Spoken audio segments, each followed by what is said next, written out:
ഏകദേശം 4 to 5 years എടുത്തു ഈ ഒരു ലോഗോ ഞാൻ കംപ്ലീറ്റ് ചെയ്യാൻ വേണ്ടി. എത്രയാ?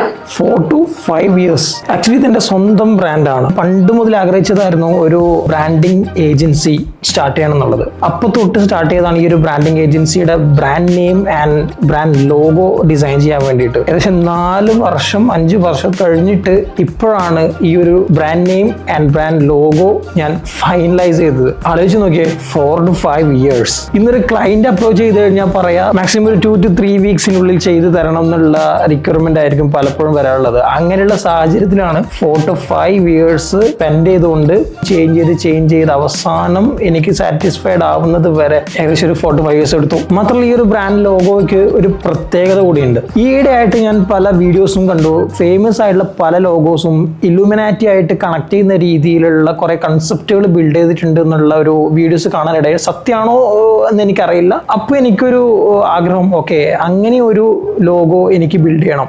അങ്ങനെ ഒരു കൺസെപ്റ്റ് കൂടിയുള്ള ഒരു ലോഗോ ആണ് ഈ ഒരു ലോഗോ. ഇനി നമുക്ക് ലോഗോയിലേക്ക് വന്നു കഴിഞ്ഞാൽ the brand name is Creotit. Create it എന്നുള്ളതിനെ കണക്ട് ചെയ്തുകൊണ്ടാണ് ക്രിയോട്ടിറ്റ് എന്നുള്ള വേർഡ് ഞാൻ ഫൈൻഡ് ചെയ്തത്. ആൻഡ് ലോഗോയിലേക്ക് നമുക്ക് നോക്കിക്കഴിഞ്ഞാൽ letter C represents Creotit's identity and the arrow integrated into the logo it reflects how the agency helps brands move right direction and guiding them from idea to strong identity and structured positioning. And also there is a hidden meaning inside this mark. എന്തായിരിക്കും ആ hidden meaning? ആർക്കെങ്കിലും മനസ്സിലായിട്ടുണ്ടെങ്കിൽ comment ചെയ്യൂ. Finally the logo is here.